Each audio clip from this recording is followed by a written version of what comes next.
Hello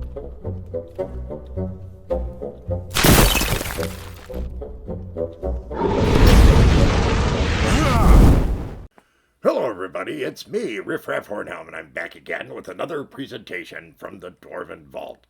And today we have a monster review.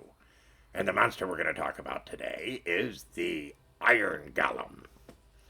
It's a really cool one. I like the Iron Golem. Always have. And, of course, the Iron Golem comes to us from the original Monster Manual as used with basic Dungeons & Dragons and Advanced Dungeons & Dragons, or what's typically called 1E today. And of course, if you're seeing us for the first time, please be so kind as to, if you enjoy what you see, to drop us a like, consider subscribing if you haven't, and all that kind of good stuff.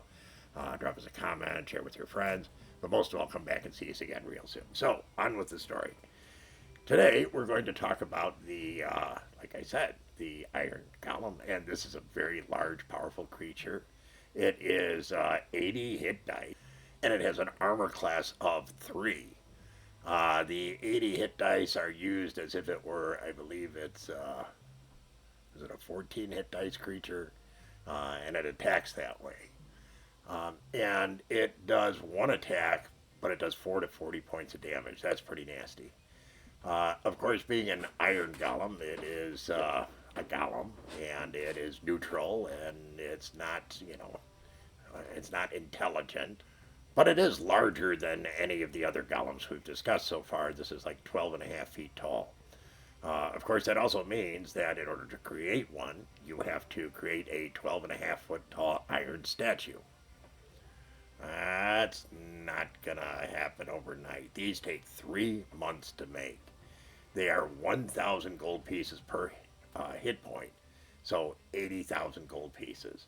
Not including the cost of the spell components, which once again include things like Wish and Polymorph any object, and I think it's Geese and Cloud Kill. These are nasty creatures, and they're very, very expensive to create. However, if you take the time and you create something like this, well, you have a true buddy for life. As a magic user, this is an extremely useful creature to have access and control of. Now, once again, this is a lengthy process, and it takes a long time and a lot of money in order to create one of these, but once you have them, not too bad. They have one extra power that none of the other golems have, which is the ability to, every 7 melee rounds, expel essentially it's like a 10-foot globe of chlorine gas immediately in front of it. So, from its mouth, if you will. That's pretty neat. It's not super killer, but hey, you're not going to kick about having an extra power if you're going to go to all the trouble to create one of these things. They're also extremely good in doing structural damage. They're 3 times more powerful than a flesh golem, and they essentially do 1 point of structural damage every time they hit something. That's pretty powerful right there. This would make quite a wrecking crew in a town. No 2 ways about it. Now, the difficult part about an Iron Golem is being able to stop them. Now, once again, they can take 80 hit points of damage, and they have a 3 armor class. They cannot be struck by normal weapons, and they cannot be struck by magical weapons that are less than +3. Yes, +3. That makes it very tough for people to be able to stand up to an Iron Golem. In addition to that, magic does virtually nothing to these. Okay, electrical, okay, you do a lightning bolt, it can slow them by 50% for like 1 to 3 rounds.